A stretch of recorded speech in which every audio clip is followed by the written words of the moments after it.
give you guys a second to mosey on in. Episode 98, Clash of the Podcast. I am Conrad Cushman of Everything Pro Wrestling. He is Sean Hubbard of Hubbard Wrestling Weekly. We have a stellar lineup for you. We're going to be talking TNA Slammiversary. We got some AEW stuff to talk about, a little hyping of their Dynamite 250 show, but we're going to be talking about what I think is probably one of the best endings to a Dynamite ever out of all their episodes. And yeah, it's going on. It's going on. In WWE, there's lots to get into with that, and I'm sure we're going to get some thoughts, some opinions, and all that, and then some when it comes down to this. Make sure you guys are sharing, hitting the like button. It's a free way to support us. We do take super chats as well. We welcome them. Bring them on in. Bring them on in. If you want to interrupt us in the middle of whatever we're talking, we can get to that for you guys. So, with that being said, this sounds like a good time for us to start the show. Two things to say. Left, do it. Right, do it. Left, do it. Right, do it. And Conrad, my brother, drop that thing.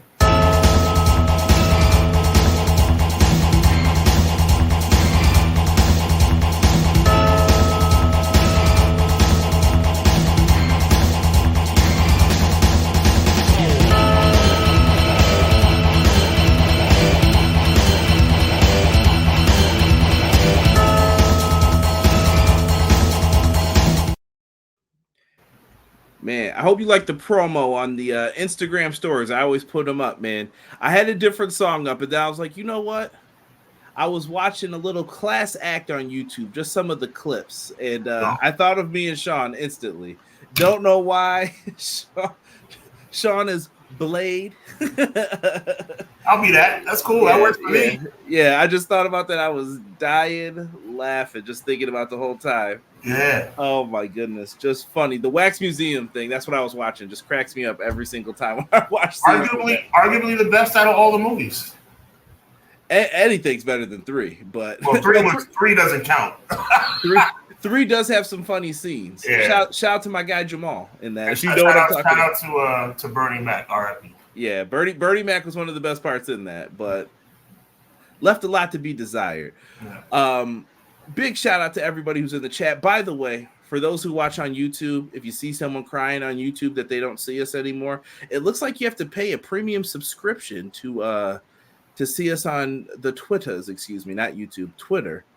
StreamYard just made me aware of that. So yeah, I gotta see what it costs first, but it ain't looking too good for the X. That's what I say to that price. But let's give a shout out to the people in the chat. Clown, first one in the house. What up, Clown? He said, "Afternoon, everyone." Appreciate you, man. Most definitely. Joel in the house saying, "Let's go." You already. Quilly. What's up, Conrad and Sean in chat? Your boy Sir Quills is back to enjoy my 2 favorite bros, CJ and Hubs, for episode 98. The late, great Toni Saragusa. Toni Saragusa edition of the best podcast today, Clash of the By Guy podcast. Quills, thank you so much. Yo, and real quick, speaking of late, great Ravens, obviously rest in peace to Toni Saragusa, but also rest in peace the untimely passing of Super Bowl hero Jacoby Jones, man. That's I know this is gonna sound crazy on air, but did they say what happened? No, as of going on the air right now, I have not heard anything. I'm not saying there's nothing out there. There was nothing out there early this afternoon, but 40 years old, man. I mean, Conrad and I are quickly approaching that plateau, so that does hit a little bit closer to home for us. Rest in peace, Jacoby Jones, man, a guy who was so full of life. People don't realize he also won Dancing with the Stars. He was really, really a fantastic football player. A guy who I considered should have been the Super Bowl MVP. He caught like a 70-yard touchdown from Flacco in that game, and he ran back a Super Bowl record 109-yard kickoff return after the world-famous blackout. So Real talk, man. R.I.P. Jacoby Jones, man. Do not take life for granted. Tomorrow is not promised, so enjoy your life. And since Quills wrote it, I will have to sing it for him one time. Mhm. And he also wanted to let everyone know one thing. It's only one thing that I hate, and it's a bunch of crap. I hate rap. So you do have to put that in there, Quills. I got it. Shout out to the West Texas Rednecks. Yep. Who was it? Kurt Hennig, Barry Barry Windham, Windham. Bobby Duncombe Jr., and Kendall Windham, right? His brother, yep. Awful. And what was Vincent's name in it? Oh, he had a name too. That was so bad. They changed it. WCW, bro. WCW. Go back and check out us talking about the death of WCW and the hit piece that it was to try to make Eric Bischoff look good. Ray Thompson, happy Monday. Hope everyone had a great weekend. Ray, I hope you got to enjoy that AJ Styles Noah match. If anyone in the chat was curious about the Styles Marufuji match, awesome stuff. Go check it out. Also, we are about to eat good this week. Swerve Okada, MJF Ospreay, Ilya, Sami Zayn, all on free TV. Brings up a good point, man. Enjoy it. Enjoy it. Competition is good. It brings out the best. Go ahead. I'll let you get. You can get some of these, Sean. Guy will Gamble, appreciate you. Says what up, everybody? Back again for two of the world's greatest. God bless you, Gamble. We appreciate you, man. Appreciate you, Gamble. Gamble continues by saying Sami Zayn went sheep looking like Goldberg. Come on, bro. Real talk. Like, what the heck is going on, man? Like, I mean, is he going 173-0 to starting to freak me out? Nah, I think this is we're sorry when they have to tell him we're sorry we have to do this to you. I think SummerSlam's the end of it, unfortunately. But they you know who I was thinking he should face at SummerSlam? I mean, it's gonna be Braun Breaker, but I was thinking, and I know I'm being a homer again, but Jey Uso. I know it's not going to happen. I'm just thinking outside the box. Conrad, just to let you know that I'm not losing my mind. I know it's going to be Braun Breaker. I'm just saying, wouldn't it be cool? Because as of right now, Jey Uso's not wrestling that night. I think it's going to be Braun Breaker, Sheamus, and I think if Ludwig Kaiser can make it, they'll add him into the mix. Right, but what I'm saying is, it looks like Jey Uso's not going to be on the card. No, yeah. I mean, I'm not saying that to get myself started. I'll save my predictions. I also think the newly crowned tag team champions DIY. I don't know if they're going to be on the card either. Pre-show at best, but we'll see. It was an interesting Saturday for us all. LOL. Another Monday. Doug says another clash. Please excuse my silence as I'm playing Monopoly with the fam. So far, I'm winning. What's your Monopoly piece? It says a lot about you. Teach me how to Dougie. Oh, I'm sorry. I apologize. You forgot, man. No. I'm a big Monopoly fan. As a student of business for most of my life, I love Monopoly, and it's always. What's your piece? What's your go-to piece? I'm the car. I like the car. I'm the boot. Okay. I'll let you figure out what that symbolizes. You stomp people out. That's why. I was gonna say kicking some backside, but that's all right because that's what's about to happen. Pay me. I can dig that. James from the Pro Wrestling Shoot, who go live on Tuesdays. Make sure you check them out. They just released another awesome video. That 20K still out there climbing for their other video. Renegade L2K says, Happy College Football 25 to us all. Me and Sean just talked about it. Neither of us have played it yet. Yeah. It's in the works. I know sometime this week we'll be locked in. We'll be locked in by Friday, I promise you. Yeah. And you know what? If you want some, come get some. Oh, whoever has my DM or Twitter or whatever, drop those PS5, PlayStation names, man. I want to fight some people. I want to go to war with some people this weekend, including you, Conrad. That's fine. If I got time. Okay. This is my intern's birthday, so we'll see. That's a beautiful thing. That comes first. Absolutely, but there may be some time if they're tired. Yeah. You got some big parties, but. M. Leezy, Matt Lopez. M. Leezy, Fo Sheezy. Good evening, everyone. Hope everyone had a blessed weekend. Now let's kick the week off with the two aces in our pro wrestling community. I like that, M. Leezy. Thank you. Appreciate it. He also says AJ Marifuji was great. I appreciate it. Doug coming in. Hey, Conrad and Sean, drop that NWOB team for us. All right, here we go. You ready? New World Order. Ladies and gentlemen,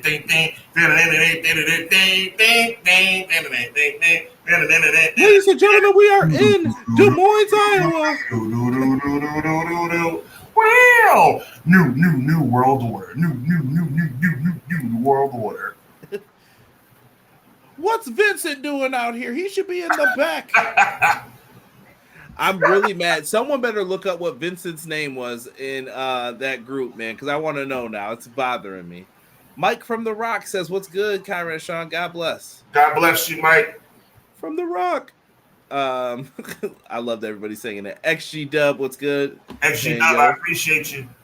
Okay, Hubs, I see you hitting that squabble, left, bro. Do it right, do it left, do it right. Thank you, Billy. The big man can move a little bit. Class Act is definitely an underrated classic. Facts. Look, Jimmy Swagger. All the head slaps. You can't do that in movies anymore. Facts. Jamal was in 2.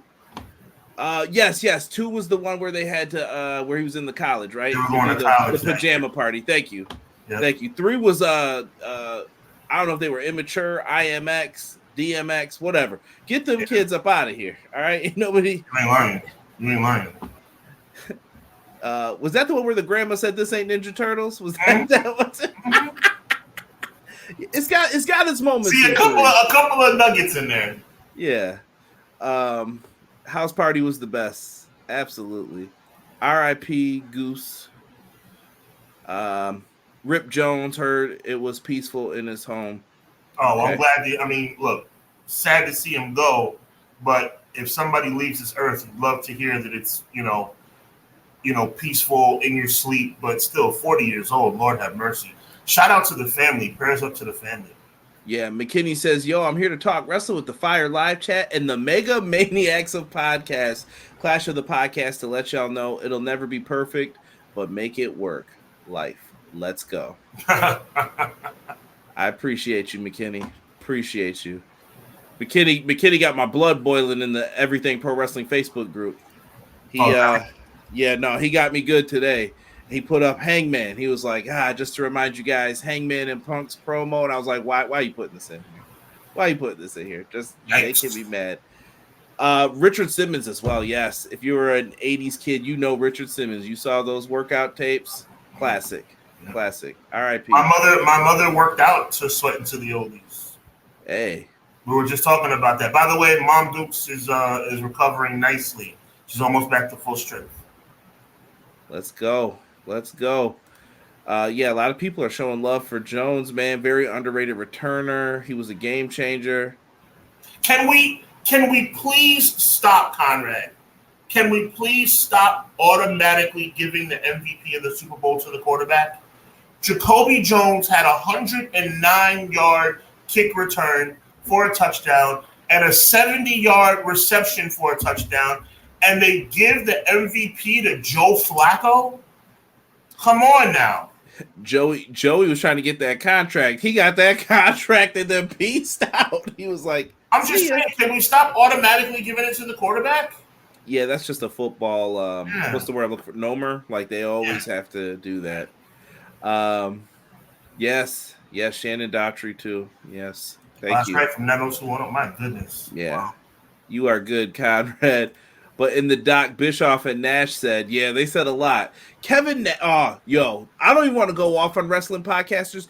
I'm going to tell you guys this, and I want you to spread this word. Stop listening to wrestling podcasts and listen to fan wrestling podcasts, because at least if they're biased, they're talking wrestling and they're not getting paid and there's no agenda. Me and Sean aren't getting picked. We're not going to be on Collision commentary next week, or we're not going to be on Speed doing the profiles for people real quick in the matches. Stop this. Right. It's garbage, and you can tell the bias in the people doing stuff. I don't want to get started. I don't even want to name podcasts who I see doing it, but cut it out. With it. Cody will retain because of Roman and Jimmy. I don't know if Roman gets involved. I don't think. Why would Roman help Cody? Why does he care? Touche. The Mega Usos explode. Oh, I think Jey Uso will be on SummerSlam in some form. He might show up, but I don't know. Yeah, but I'm lazy. I don't know, man. This is one of those like weird ones where it's like SummerSlam comes and goes, and there's no Jey Uso. You know, bro. Like, I'm tired of fighting. You know, he's buried. Triple H is a scumbag. Let's call it a day. No, I take that back. He's not a scumbag. But you know, all jokes. There's something. Look, I don't want to be like the person that's the conspiracy theorist. There's something about him he doesn't like. I don't know what it is. I don't know how many more T-shirts he can sell and how much more over he can be with the fans. But I'm convinced Triple H is never going to give that guy a chance. Can I say something? While people are talking about Sammy Goldberg benefiting from it, Sammy Goldberg has criticized this. Yeah, facts. Sammy has. People are making fun of it. At least he says it. He's benefiting it. He's like, dude, there's some problems with what you're doing. Yeah. You're not seeing he's not seeing what's happening around him because his plans are already formulated, which is a criticism that some have of Tony Khan as well. Like, he is sticking to whatever he is doing and he is seeing it through. You talked about Dynamite. Oh, it wasn't good all those weeks. Well, we're going to talk about the main event later, and he stuck it all the way through, and it turned out to be the right call. Sometimes it is. Sometimes you miss the boat, like Sean and me have talked about repeatedly. And not just with Jey Uso, with LA Knight as well, but it looks like LA Knight's going to cash in at SummerSlam. I thought he rebounded quite nicely afterwards. He did. His reactions are picking up again. He did. Talk about NCAA. Joel, I got you, bro. Yeah, he said get an Xbox. Yeah, well, we don't do Xbox over here. Yeah, you have to holler at Rob and them who got the Xbox.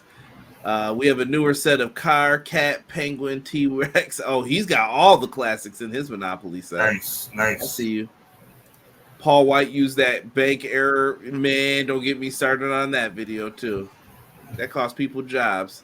Conrad Curly Bill, thank you. Man, crazy. It was all about the Knowledge Bowl. Yes. Nice. We're gonna have to cut Sean's audio and fit it into the video for NWOB team. We may have to just clip it, and then when you guys say play it, I'm just gonna start playing it. We'll do some edit with like the mono over it. It's like do. Yeah. I know someone will probably sue us though as soon as they see that NWO logo. Stevie Ray, Scott Flash Norton. Oh my goodness. Buck Bagwell almost got demoted to the B team after a couple of months. He got demoted.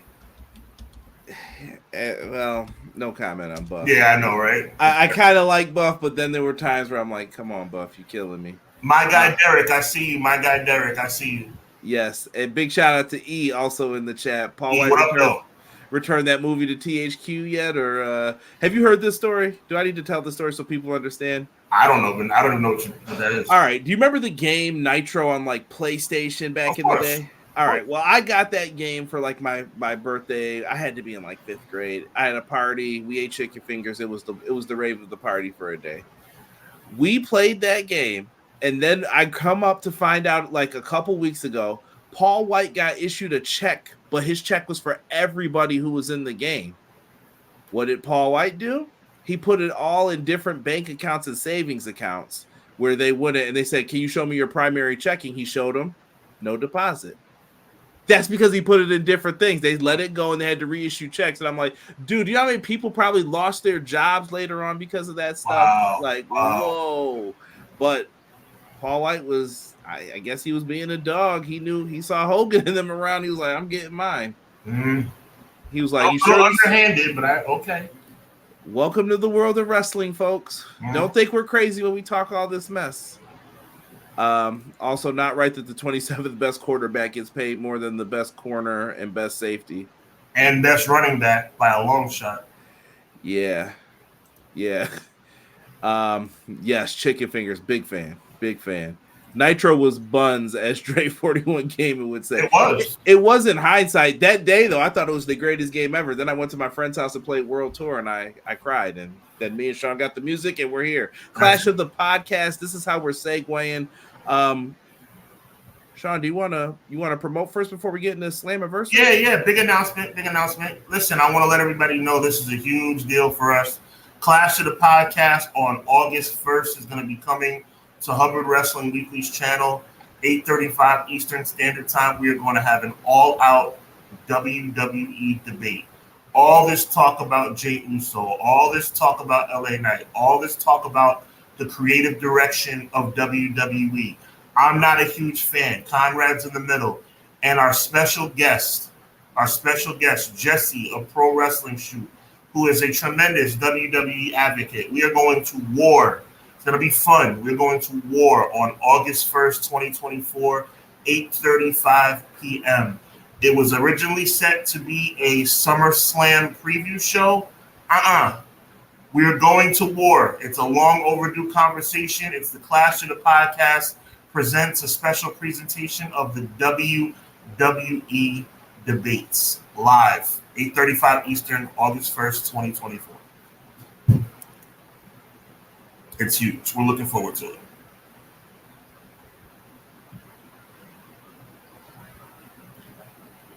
Audio, Brother Conrad. I said I'm going to do an easy thing for you. I'm going to put Sean's stuff in the chat. There it goes. It just popped up. You guys can go subscribe. And I recommend hitting the notification bell on this video and that one, and you'll be alerted every time we upload or we have something going on. So if you guys want to get in there, give your thoughts, feel free.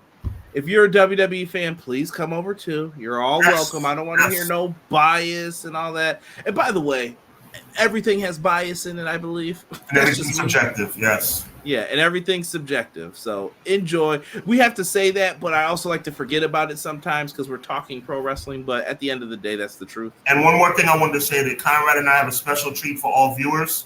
On that particular night, Triller TV is going to be blessing one of our viewers that night on Hubbard Wrestling Weekly presents Clash of the Podcast with a code to watch the upcoming BKFC. That's the Bare Knuckle Fighting Championship that's coming up later in the month. So we're going to be looking forward to that. Triller TV is going to give you guys a code through us. When you tune in on August 1st, somebody's going to win a code to watch the Bare Knuckle Fighting Championship. And I am a witness. That is really exciting stuff. It's the biggest new wave in combat sports. So another reason to tune in to Conrad and I on the Hubbard Wrestling Weekly channel on August 1st. Much appreciated. We're rolling, Conrad. We're rolling. We're getting close to episode 100. Yes, Get ready for that as well. Big Keishi mad about Jey Uso. Big Keish knows. Bro, don't get me started. I'm trying to let this Jey Uso thing go, but it's like the hypocrisy is so real. Yes. People saying can't wait to watch, man. Bias, not the good old IWC. Absolutely, man. Should be a fun debate. The dynamic duo of Blade Brown and Duncan Pinderhughes. I appreciate that, Quilly. Yo, all I know is this: Blade Brown was a dope individual, and Duncan Pinderhughes evolved into being a dope individual. So we both appreciate that. Jumped him in, man. Good stuff, man. I may have to watch that whole movie. Stop. Sean doing the dances, debating the cinema era. Cut it out. I hate that word cinema. Everything ain't cinema. And ruined it. All right. Speaking of Triller, as you had mentioned, Triller is a good place to watch TNA Slammiversary Saturday, July 20th, 8 p.m. Eastern Standard Time, live on pay-per-view. How about that, Bully? Looking forward to it. Yeah, TNA always has it's always been an interesting product, and I've got some questions for you after this because we only know of 5 matches right now. I'm sure they're going to add more to this if I know TNA like I think I do. WWE is the only organization that gives you 5 matches on the paper. Listen, their big brother's been doing a lot of influencing lately, and I'm going to get into that momentarily. But let's get into this. Oh, you mean the fact that WWE is slapping TNA for all their talents and giving them nothing in return? You mean that's what you're talking about? We'll get into that. I'll save it for the end. I said slapping. You fill in the rest. Let's start with An X Division match that should be of epic proportions. X Division champion Mustafa Ali. If you have not seen Ali's political gimmick, it is fantastic. He has meltdowns. I apologize for my behavior last week, folks. I was a little out of character. I was a little out of line. He's working the people. It's so great. I'm surprised he hasn't been turned babyface yet. It's going to happen if he keeps doing it, though. And Speedball Mike Bailey. I mean, where can you go wrong with Mike Bailey? X Division championships on the line. I can't believe Mike Bailey's not in the main event scene. It felt like that's where we were going towards under the Scott D'Amore regime. Mm-hmm. Mm-hmm. It looked like he was heading in that direction. Speedball is a very talented individual. I mean, look, you always want to either close the show or open the show, right? So I'm predicting this will open the show. Me too. Prediction, though. How are you feeling about this one? Do you have a favorite? Oh, Ali's not going anywhere right now. That's Ali's belt for the foreseeable future.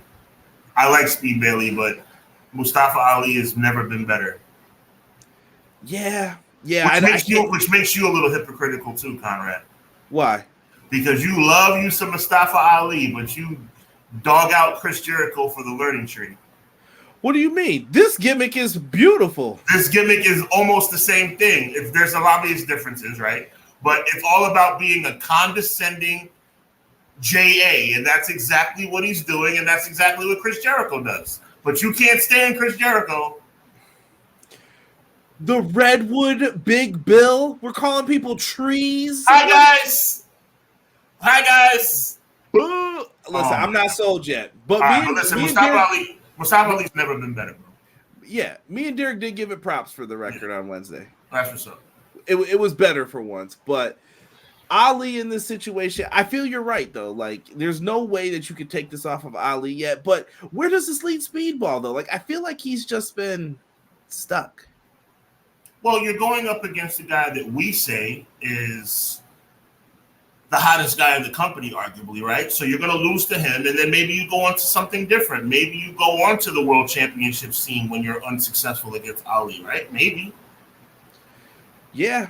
I mean, it's not often that you have a guy that's hotter than fish grease that can't get a damn break, right? It's not like we've ever seen that before. No comment. By the way, they're going to be in front of 4,000 plus right now, it looks like. And James from Pro Wrestling Shoot Renegade L2K says, thank you, NXT and HBK, for the sellout. Interesting. We got some TNA chants. So we're both going to agree, I guess, on that Ali is taking it. We do have a women's tag team match here for the tag team straps here for the Knockouts tag titles. It's going to be Masha Slamovich and Alicia Edwards versus the team of Spitfire. I like Spitfire a lot. I feel like they should get the titles back here. I feel like Masha's above this, if I'm being frank here. I think so too, but that's part of the reason why I think they win. I think this is going to be a situation where you feel like a title change is coming, but I think they retain. I think the championship walk in with the straps and walk out with the belts as well. I have a bold reason why I'm saying this, and one of these matches isn't on here yet, but I think that we're going to get a match with Matt and Jeff Hardy challenging for the tag titles. And I do think that Matt and Jeff Hardy win. I think this night, I'm going to tell you guys now, spoiler alert for the main event, I think the system falls tonight. I think this is the night where everything falls apart for the system. Okay. And it doesn't work. But that's just me talking. No, that's a sound assessment. And another sound assessment is Jeff and Matt getting back together with the tag belt. We know that's all Jeff and Matt do is go to organizations and win their tag belts on the first night. That's what they do. -1. Hey. I'm just going into the chat here. Hey, can I hang with y'all? I roll with y'all. Can I be down with y'all? Can I chill with y'all? Can I hang with y'all? I want to be your homie, your friend, your people, your homie. Yeah, like, can I hang with the lollipop? Yeah. Yo, that's my man. Back out the way. That's my man. You know what I'm saying? That's Blade Brown, my man. Duncan, what up, though? We can step into this classroom if you'd like to fight. as they were thrown against the chalkboard. You got ready to watch this movie again, man. Right? E says AEW did nothing for TNA. Mickey James in the Royal Rumble did more. Don't be so harsh. I don't know about that. I think you're 100% right, actually. Let's see here. We got Ali versus Speedball. Yes, this is awesome match of the night. Congrats, Ali. Let's go. Let me see here. Man, people are thinking that this is going to be a great match for the opener. I like it. M. Leezy agrees. Spitfire wins, and I think Killer Kelly returns. That would be better, I think.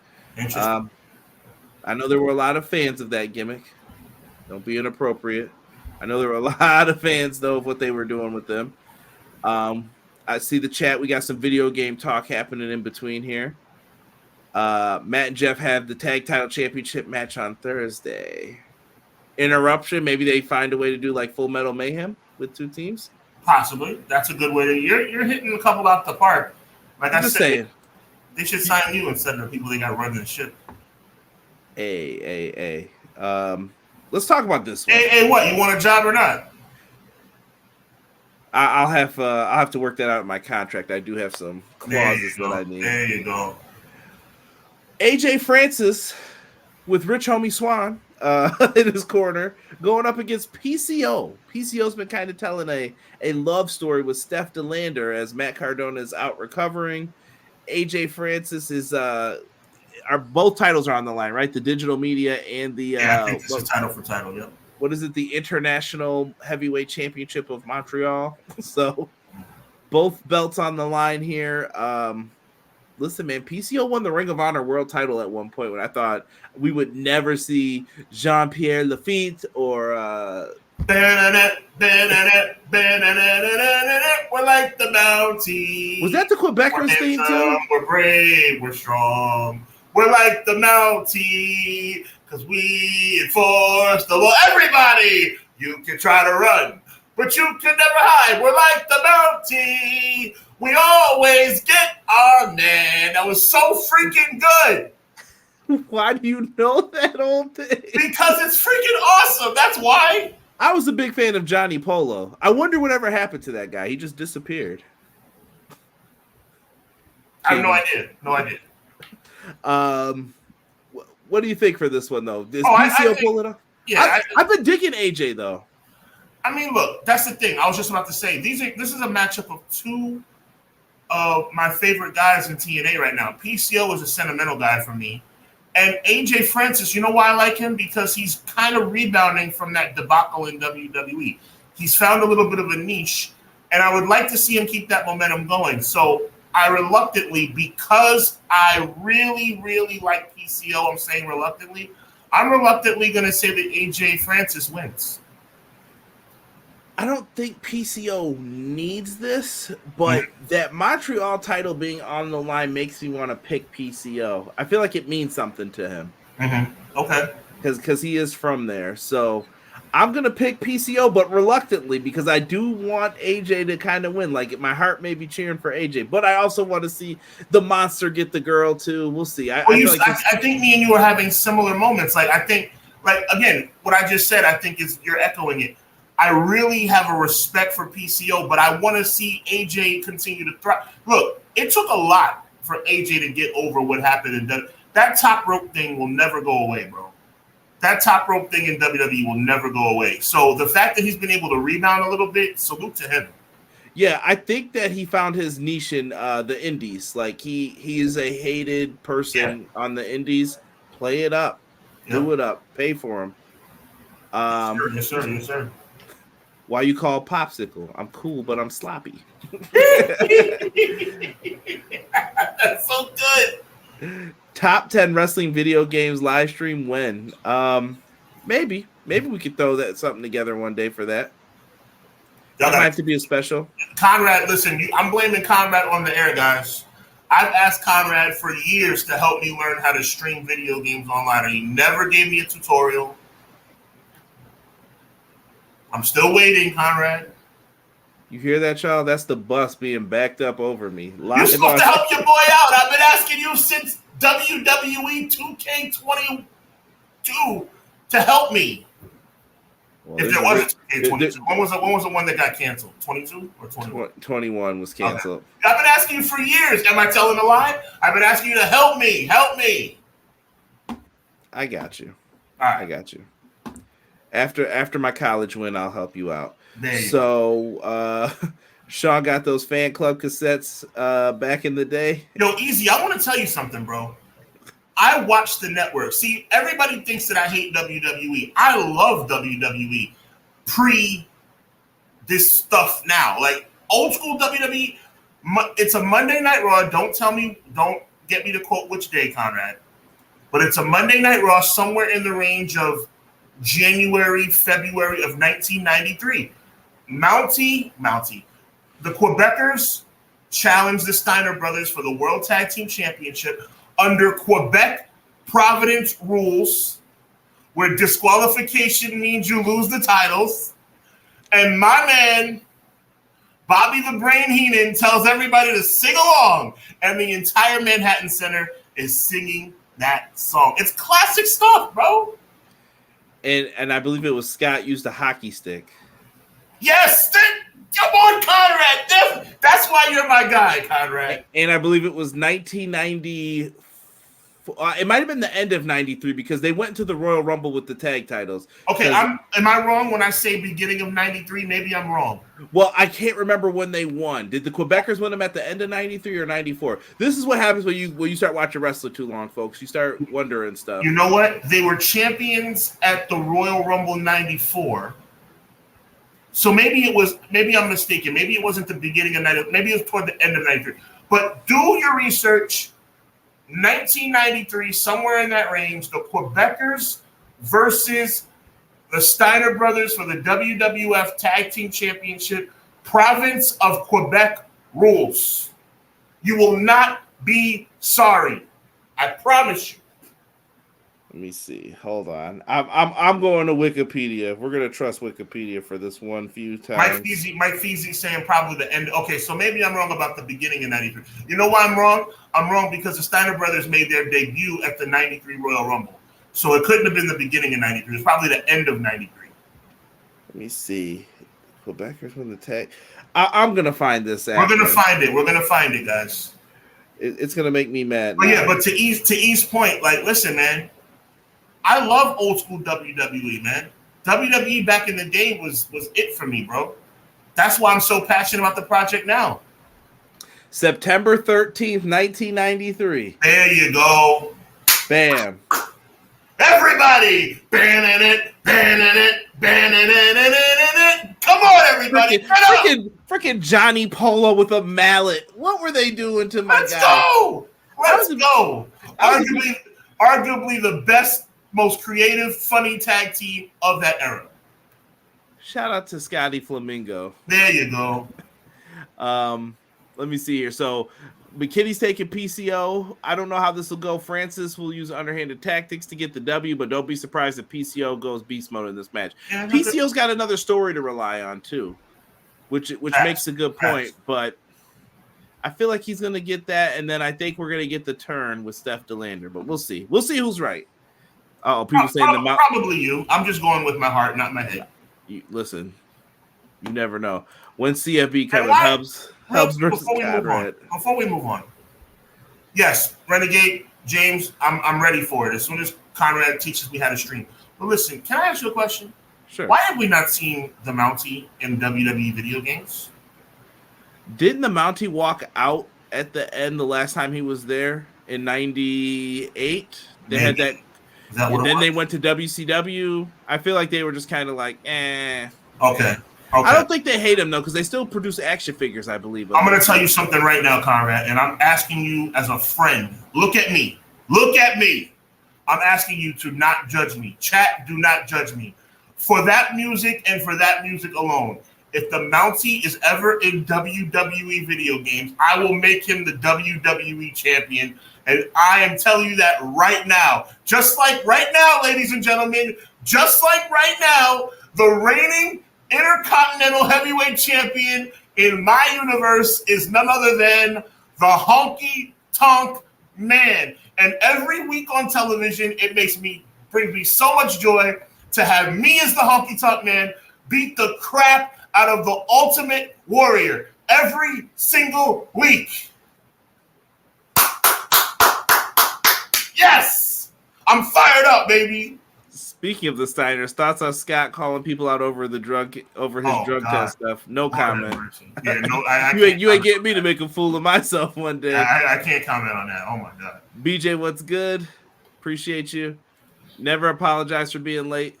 John G, never apologize for being late. Tired of this. Mike Feezy, happy birthday to your brother. Yo, happy birthday, Mike, to your bro, man. I appreciate you saying that. Yo, what about you, Raven, you ungrateful rich kid? Oh my goodness. Good stuff. We're having fun this week, Connor. We're having fun. Look at him, sir. Look at me. There you go, McKinney.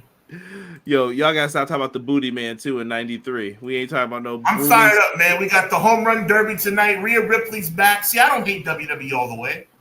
See, not all the way. I was happy to see Rhea come back. Speaking of knockouts, there you go. Jordan Grace defends her championship against Ash by Elegance. Conrad, you're gonna be surprised by my pick on this one.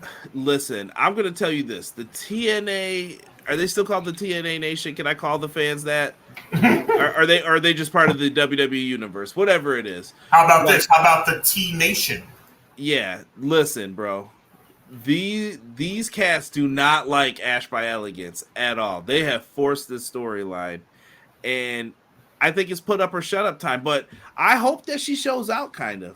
I think Dana Brooke, or FKA Dana Brooke, Ash by Elegance, deserves an opportunity to at least show what she can do. They've built this up this entire time with these cornball matches for her, so let's see what she's got.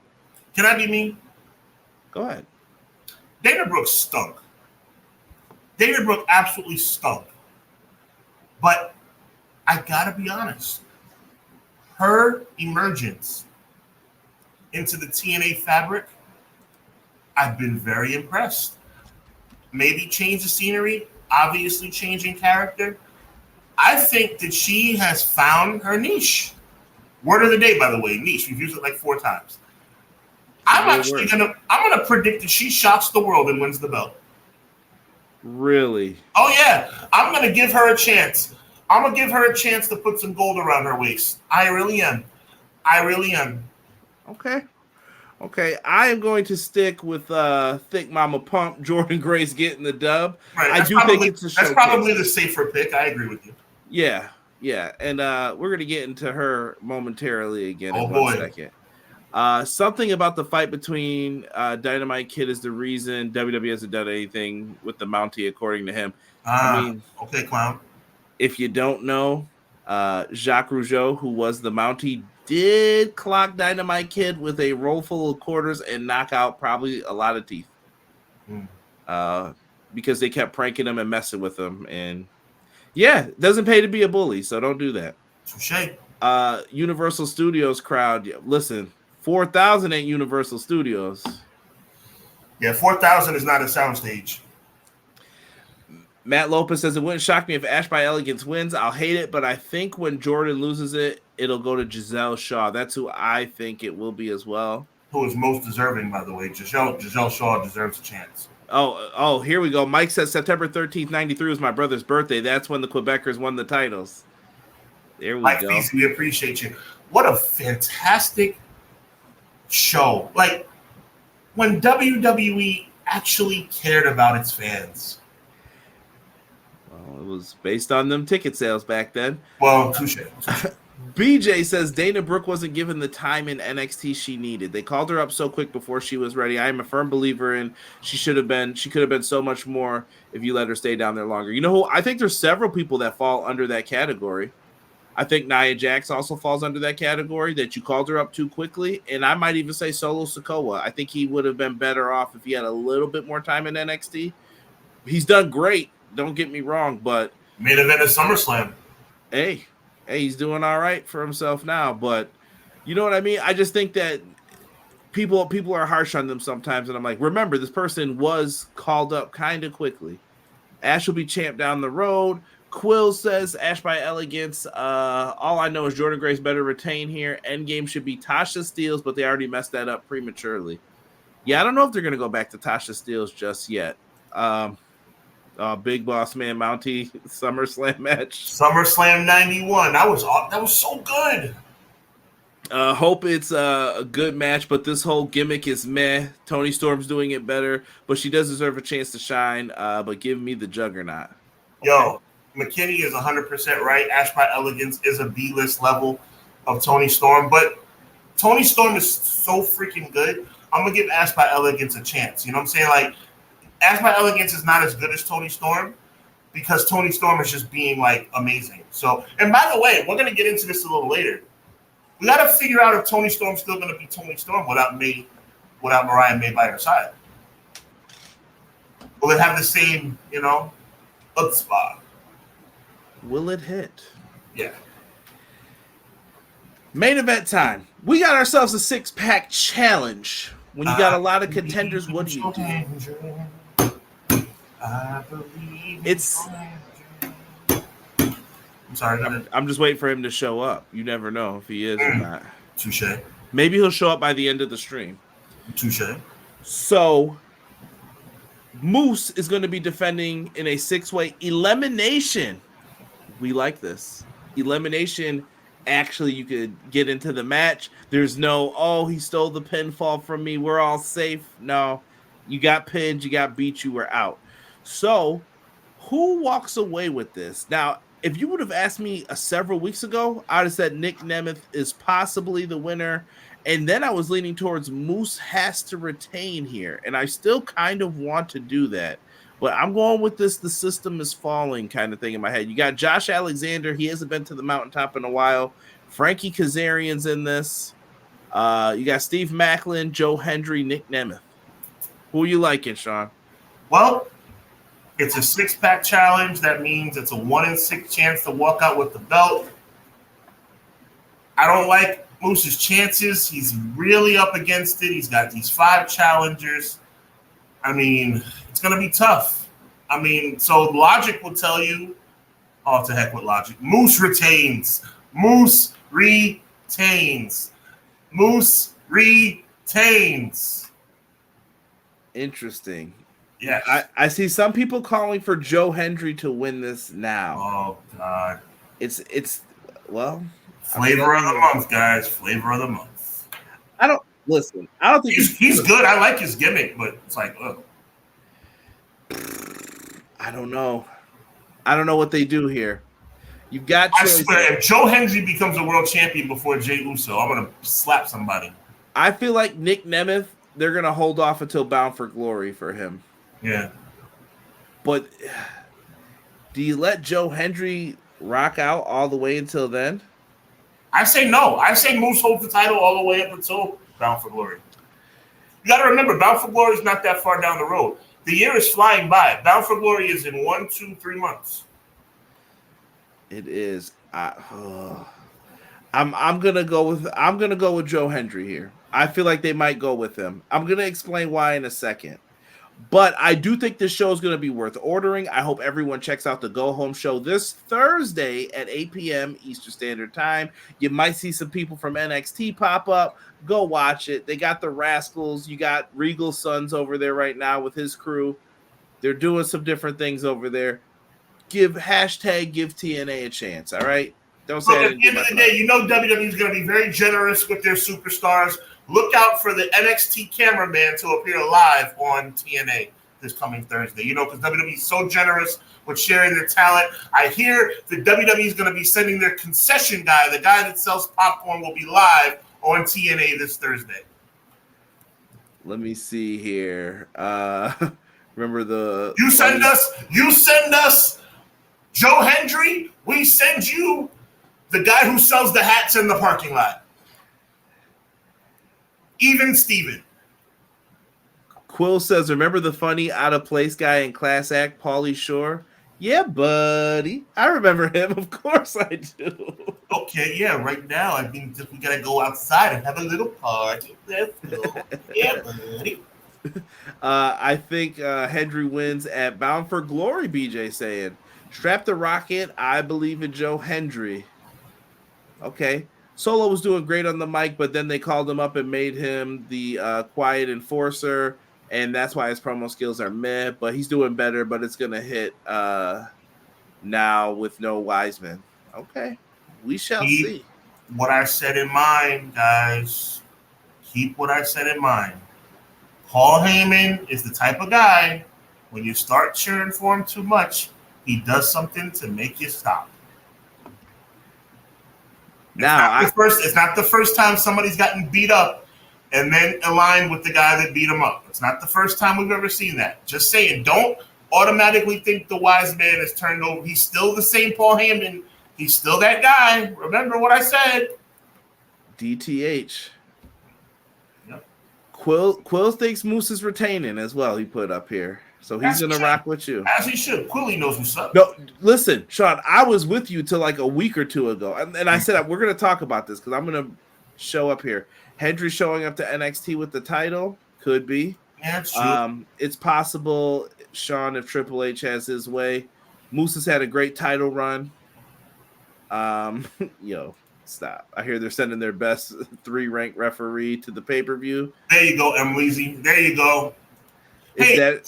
Chad, who's NXT gonna send to Who's NXT gonna send to TNA? I said Emily says their third best referee. I say their concession guy that sells popcorn in the stands. Who's NXT gonna bless TNA with this Thursday night? Are they gonna bring out the NXT the NXT shirt distributor that hangs out near the bathrooms? Sean's got people trolling now. Is that Sean Hickenbottom in the Impact Zone? Minute Maid Man will unleash on the Bloodline. Nah, I don't think we're going to see him until this is done. Listen, there's a lot of things from a PR standpoint I don't get, but you don't bring something like that back until you know this is dead, it's done, it's over. So, nah, I don't bring him back. Conrad, would you like to do a special announcement? Go ahead. Are you ready for a special announcement? We're so glad here at TNA to announce that the NXT, I'm taking this from James from Pro Wrestling Shoot. The TNA is so excited to announce that NXT has sent over their parking attendant to park the cars of the fans. We are so excited that NXT parking attendant is in the building. In the building, guys. We want to thank NXT for being so generous, for sending us their amazing talent over here to TNA. The NXT parking lot's a dangerous place to be, folks. BJ says WWE send us Joe Hendry. We'll send you our producer Joseph Parks. a box of the medical tape. There you go. NXT sending the Spanish announce table go. To TNA. I love this chat. They always keep it funky. I love it. I hear NXT will send all the spirits who met their end in the NXT parking lot. They sent Tatum Paxley and Izzy Dame. Who cares, Quill? That's what I'm trying to say, Quilly. What's next? Mike Rome, someone said. Y'all gotta stop. Listen, let's talk this real quick because I was asking some questions. NXT, are we really doing this tonight? Yes, we are. NXT and TNA. They have a relationship with each other. We've been talking about it. Joe Hendry are getting, I'll say he's getting major pops. People are showing up. TNA setting their best. NXT, not so much. And I don't mean that in a disrespectful way. NXT's got all the leverage in the situation, if we're being fair about this, Sean. So, are you ready? I want to ask you, what's your outlook on all of this? Like, what's TNA like? What do they gain from this? Can you not look depressed while we're on the screen, sir? What does TNA get out of this? Like, what's their end game? There has to be a plan, right? You assume? Are we ready for me to be serious for a minute? Landstorm it, please. In theory, an NXT and TNA collaboration is a beautiful thing, man. It's a beautiful thing. But let's be real. let's be real. All jokes aside, parking lot attendants, popcorn distributors. NXT's not sending anybody of significance over there, bro. It's the most one-sided air quote partnership that I've ever seen. This is not fair. NXT gets Jordan Grace and Joe Hendry, and you guys sent over your 15th ranked woman to challenge for the TNA championship? And I'm not even being facetious when I say that. This is one-sided. This is the most selfish, one-sided crap I've ever seen. All jokes aside, Conrad, it's not right. It's not a partnership if only one organization is getting the benefit. They sent over the best they had. Probably their number 1 or number 2 contender for the world title, and their dominant world champion in the women's division. And TNA got sent back scraps by NXT. Scraps. How's that fair? How's that a partnership? I don't like it. I don't like it at all. It's interesting. Shout out to Pro Wrestler Shoot. I'll put your link in again just because why not? Jesse says, say his name and he appears. WWE sends bigger names to GCW Bloodsport. That's actually kind of true. Clown, that's kind of true. Or Carmen Petrovic. Let me see here. Look at who WWE sends to Pro Wrestling Noah for the round robin tournament. They sent Josh Briggs. Wow, he didn't even call the man by his name. He called him Bootleg Damon Kemp. Mr. Heights would not appreciate that, Matt. The corporate giant will always win. Let me respond to what James just said, though. I appreciate what James just said. The corporate giant will always win. But Conrad, if you're TNA and you're the decision, I'm gonna tell you something. I don't even think you know that I blame TNA for this, not WWE. What do I mean by that? TNA has to see what's going on and put the kibosh on this thing. If it's not beneficial to both parties, why is TNA doing this? Like I said, I can't stress it. You sent them Jordan Grace and Joe Hendry, and they're sending you their D-list talent. Somebody in TNA has to say, we're not doing this anymore. Right? Am I right or am I wrong? You're right. Can I put a puzzle piece together, though? You got to find the little things of what's connecting this and why is this happening. Do you remember who TNA signed a distribution deal with not too long ago? Go ahead. Endeavor. Mm-hmm. What's Endeavor underneath? TKO. I wonder if people put it in their ears like, hey, maybe we should work together. Maybe you can help out this smaller brand that we're working with. They make more money. We get more money. Helps you guys out too. Okay, well, Sean, you can coordinate with them. They're known for being in Florida, so they can work with NXT. Great. And maybe that's what it was. Okay, cool. And like I said, WWE has all the leverage. What does WWE gain from doing this? Besides maybe making someone who's number 3 in the industry, and you can make your argument for whoever and however you think the ranking should be. WWE is obviously the wrestling leader from a business standpoint, making your competition stronger underneath so that they can compete with who most of us believe is number 2. Maybe it doesn't hurt. Their ratings have went up with these surprises, and people never know. Can I give a quote that I heard on another podcast? I'm going to give a big shout out to Mike and JD. They're on the Voices of Wrestling Network. Got to give those guys a big shout out. I heard this on their show, and I don't remember who said it of the two or if maybe it was their guest, but I loved it. TNA is more over in NXT than it is in TNA. And I thought that was a great quote to say because I feel the same way. Because where is all this leading to? What does this translate to? I don't see it. Let me see here. NXT over Charlie Dempsey, somewhat of significance. Sent over Charlie Dempsey. But even that doesn't make sense. McKinney says the NXT and TNA deal works like this. It's great for TNA talent and nothing for the show. And NXT, WWE gets that talent after their contract is up and helps the business. It's a raw deal. I think so too. Rob comes in. He says it's benefiting the talent by exposing them on a larger platform than they're currently on. That's the talent, though. No, the talent's fine. I'm sure Jordan Grace loved being on the Royal Rumble. How does it help TNA? How does it help TNA? That's the key. Everyone TNA is sending over having expiring contracts are probably leaving anyway. This is true because I was going to put that up. Jordan Grace, all of a sudden her deal sounds like maybe got amended or maybe it was always going to expire. But January 2025, Jordan Grace is gone. I hope people know that. It's over. It was fun while it lasted, folks. They got her. And Joe Hendry, that's why people are calling for Joe Hendry to win right now too, is because his contract is coming up soon too. TNA never really signed these super long-term deals with people. Maybe a couple, but for the most part, these guys are in for a year or two and then they re-sign or go somewhere else.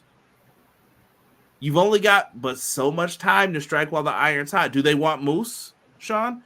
What happens if you take Moose, ABC, Joe Hendry, and Jordan Grace out of TNA right now? Well, then that means TNA might need to start thinking about shutting its doors. Could be. They're also in the process of trying to get a new television deal. Yeah, but you're not going to get a television deal if you give up all your talent. Unless WWE's helping. Maybe that, and I'm trying to angle it at maybe that's what they're trying to do. If it comes out later on that WWE, to your point, is financing some of this stuff, then I guess it was a great plan. But if this is just simply a talent for talent collaboration, TNA's getting the short end of the stick. Plain and simple. Rob says it comes off to me more as of a parachute plan on TNA's behalf. Like I think they're trying to see where they land. Like right. I mean, that makes a lot of sense. But again, I can't stress this enough. TNA has to be smarter unless they're getting paid for this. If they're getting paid for this, then all bets are off. Okay. If D'Amore was there, it'd be different. It's a TV station running a wrestling company. That's different. On the TV station, you can't find. So what do you expect? Yeah. Wow, that's a great quote. TNA is more over in NXT. I'm telling you, it's like it's a big gain for them. Hendry to my voice point meme. I didn't even know he was in TNA. Yeah, so people just found out about Joe Hendry from Twitter.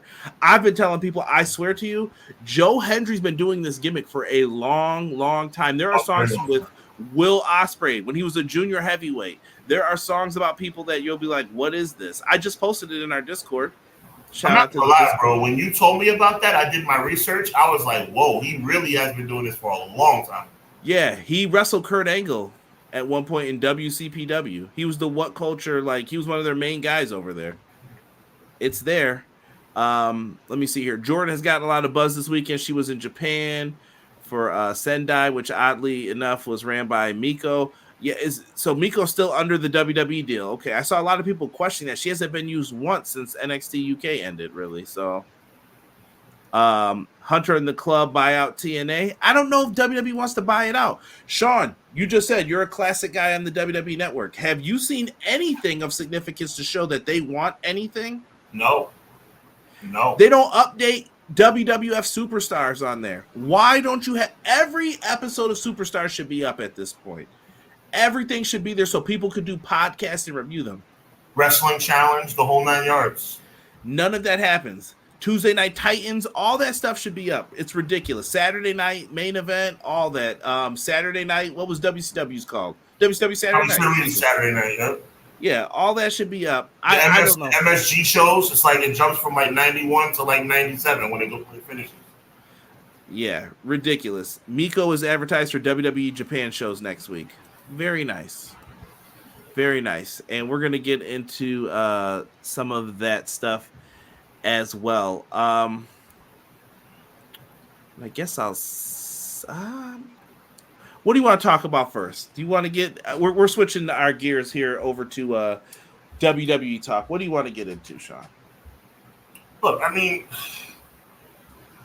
We can talk about the evolution of WWE. I mean, I don't have a problem with the next WWE topic coming up. We can finish off with the hottest female wrestler in AEW. Oh, you want to finish off with WWE? No, we can finish off with AEW. Okay, yeah, that's how I have it set up. Yeah.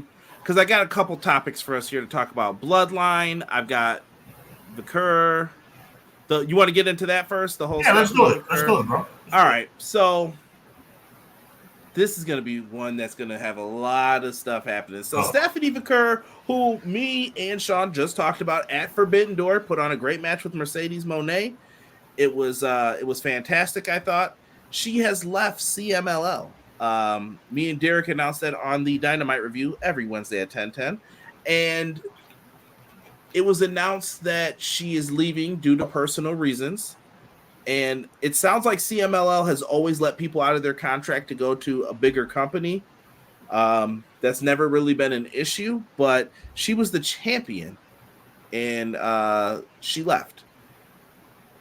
Some people have taken issue with it. I'm going to say this. I'll give my piece on it first. I'm not upset.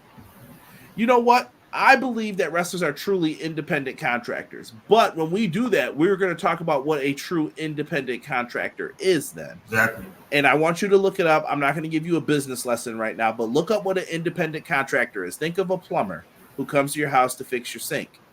Are you the plumber's boss when you're there? The plumber reports to themselves. They do what they're going to do. And okay, this is the agreement. This is the arrangement. You pay me this much. The end. And it's done. I get in pro wrestling, you need to have commitment, things like that. That's fine.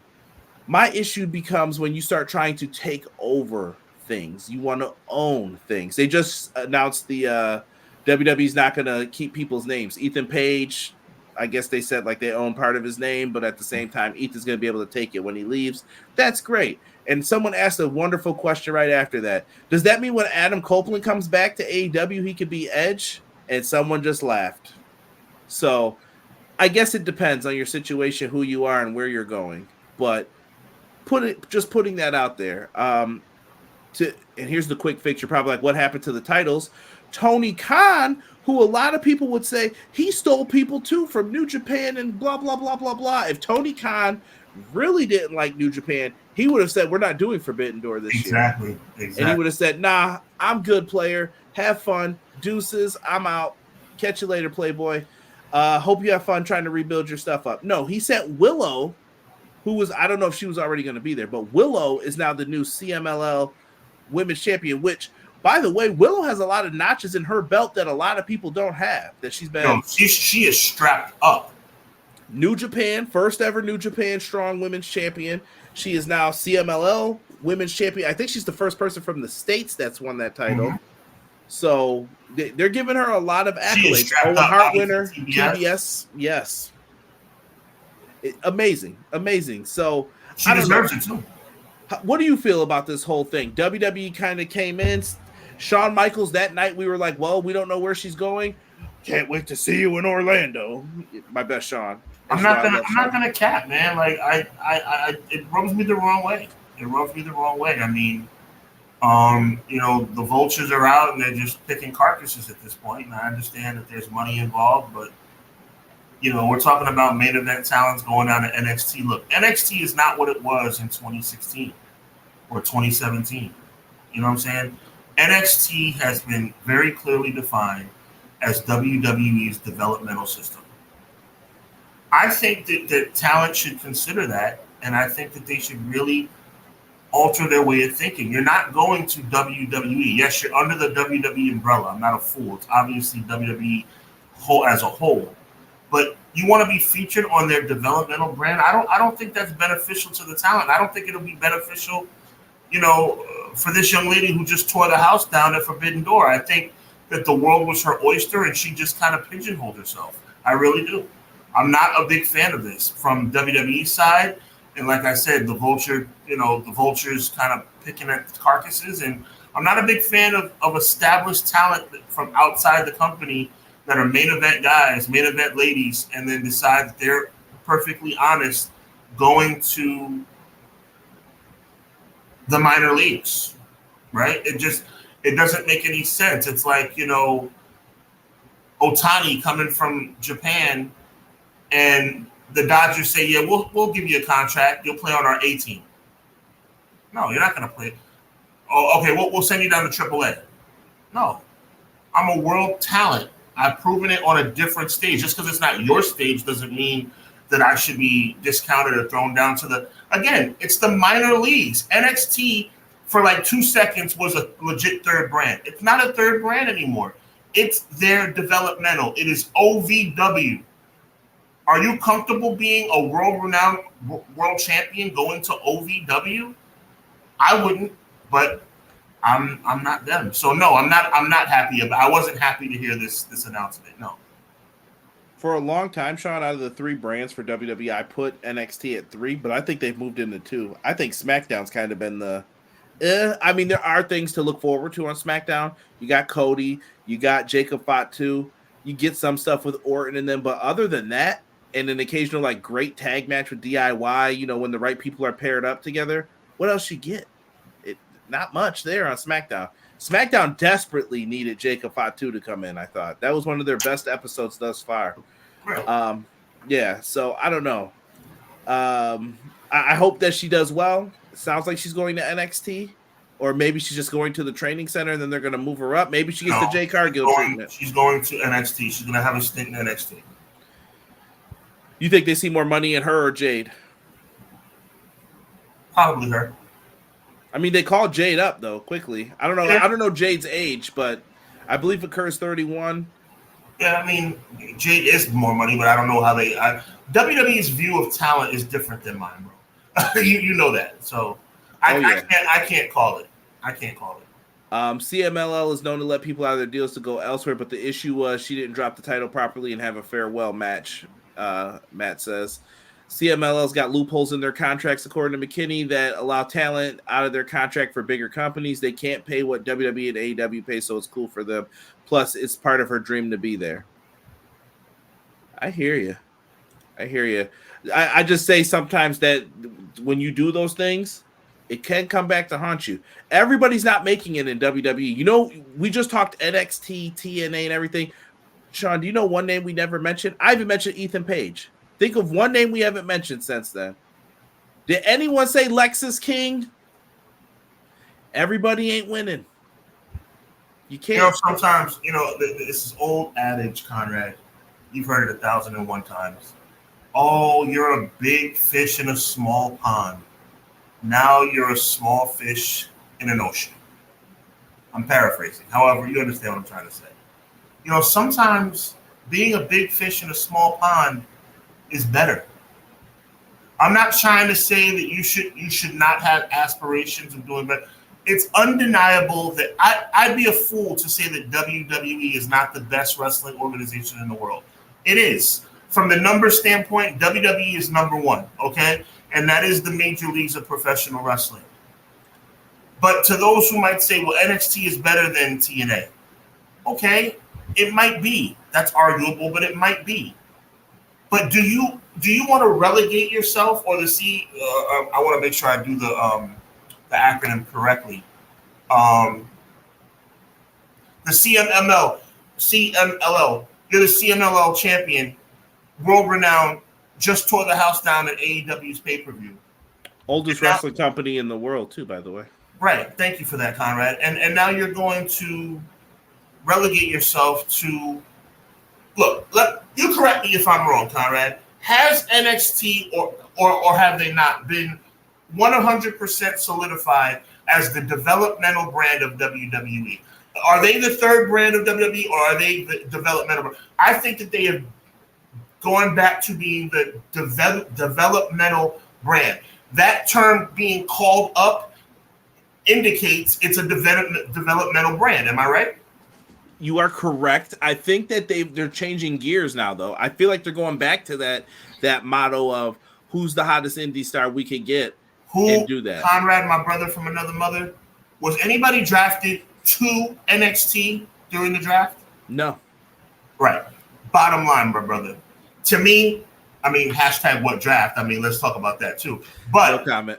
But nobody was drafted. And chat, let me know how you feel about what I'm saying. Nobody was drafted to NXT. So if nobody was drafted to NXT, then NXT has to be the developmental brand.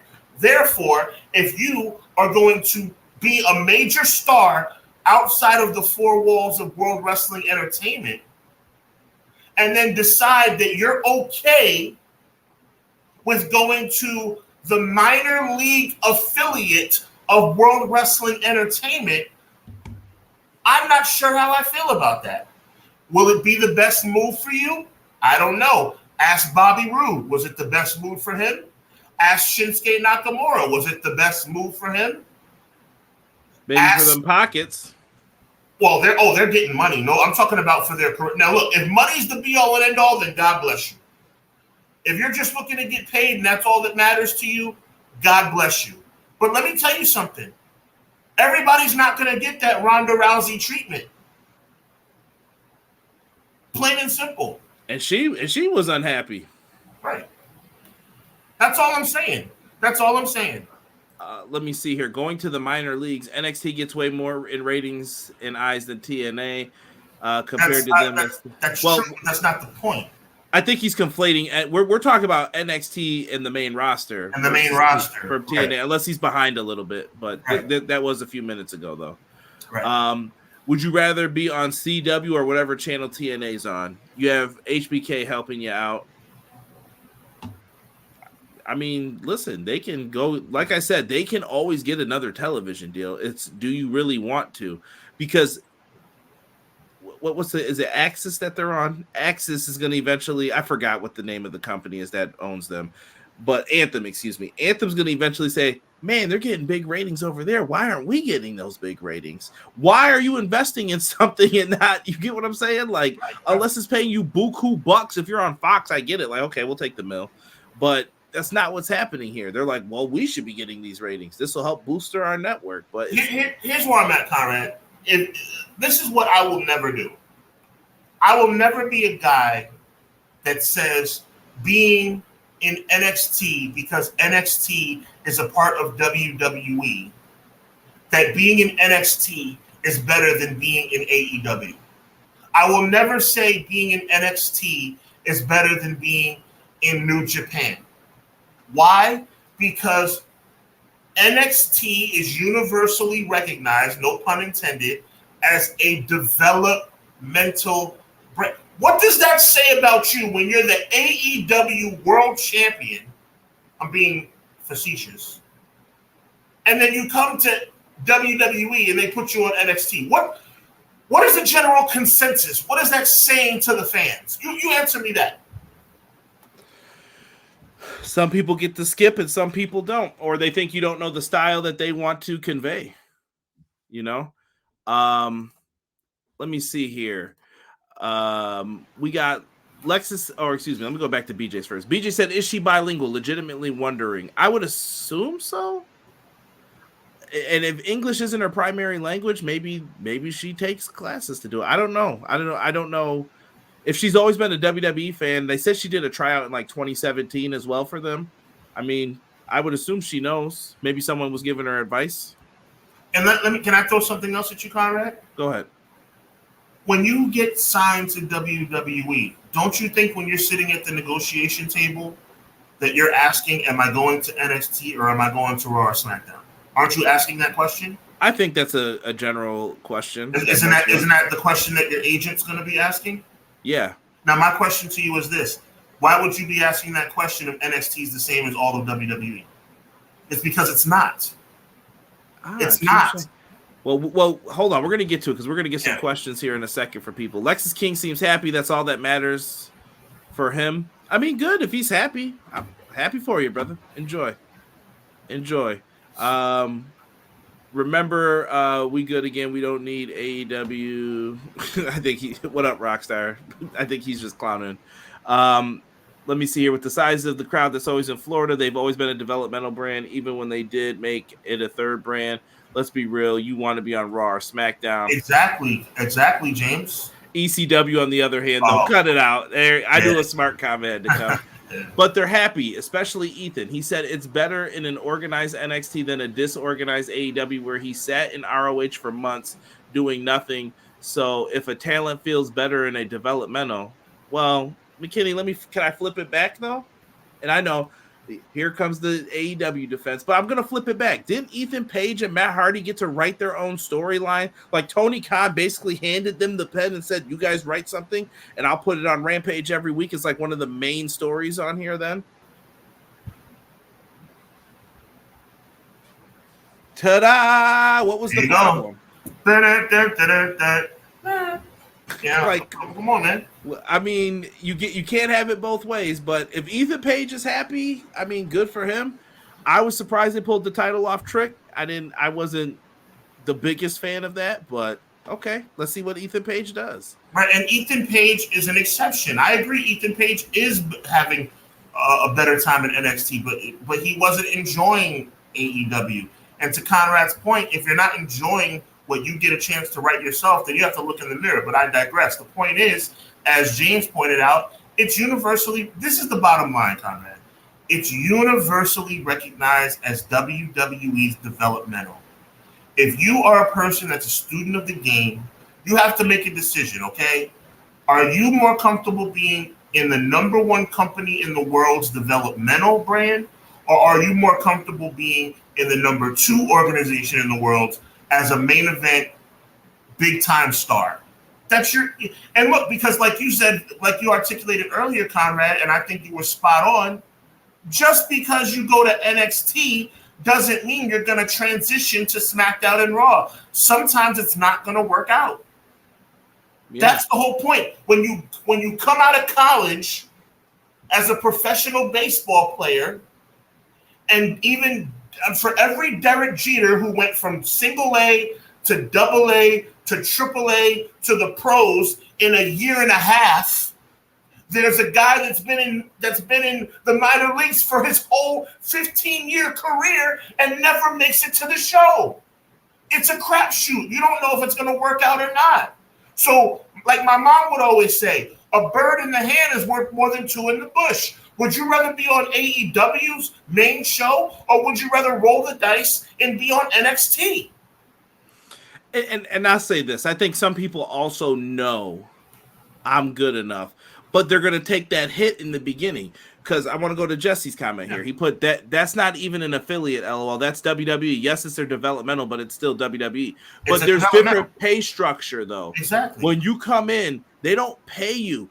Johnny Gargano and Tommaso Ciampa, I don't know what they did for them. I don't know if Johnny got paid main roster money and then he went back down there and got to keep it, or same thing with Tommaso. If they did, I'm glad y'all got paid. Good for you. But most people don't get that money. Izzy Dame ain't getting Johnny Gargano money. All right. So is Stephanie Vaquer getting more than that? I hope so. But once again, there have been several people who passed on WWE. And if they were telling them, like, you're going to NXT first, they ain't going for that. Like, that's part of the grind, though, that Triple H talked about, I assume. Like, you're going to have to go to NXT and do what you're going to do first. BJ said, Renegade, I'm going to disagree. During Triple H's late NXT, I think the fans and talent both wanted NXT to be home and treated as the alt to the normal WWE, which it was for a little bit. I'm not going to lie. Danhausen would love to be on NXT TV. At least he'd be on TV. Yeah, I don't know about that. Let me see here. Nah, WWE sniping folks from AEW. We all see this, right? After Conan, this is E, burned Toni with Dragon Lee. I don't know what happened with that, but I do see what you're saying. There's a lot to wonder about Conan and what happened with him and Tony Khan. Listen, I'll say this. Do not trust anything that comes from either side right now about the other one with Tony Khan, Conan. There's beef there. He said it basically on some of these other podcasts. Like, nah, he said what goes around comes around. And some people are forcing that when it happens. Listen, he was always friends with Rey Mysterio and all that stuff, but watch who you listen to, like I said at the beginning of this. There's a reason why you guys can come here and listen to us and know that we're not being paid. I promise you. I trust me. This cut would be a lot bigger if we were getting paid. All right? There ain't nothing here. The general consensus is that nothing outside the WWE umbrella matters in the grand scheme of things, LOL. And that's what the PR team is telling you. The reason I asked about Vaquer and her bilingual abilities is where I start to worry about her probability of staying away from the LWO or Legado del Fantasma. Yeah, I would not be a fan of that. I've always seen NXT as the developmental brand. They had to win Survivor Series to get people to watch for the bigger crowds. Glad Ethan's doing better. And James called them the minor leagues. And that's what I've been saying all along. They're the minor leagues of WWE. Yeah, and BJ says, oh, no, I'm using Triple H booking here, but will she join Andrade and make a stable there, too? That is out of the Triple H handbook. If anything, they should send injury guys down to NXT to rehab like they do. I think they do that already. I think that's why Punk was down there so often. Let me tell you something, guys. When Apollo Crews, when whoever, I'll just throw whoever's, Apollo Crews, the only person that pops into my head, when he got sent to NXT, he got sent down to NXT. When you're on the main roster, Baron Corbin was sent down to NXT.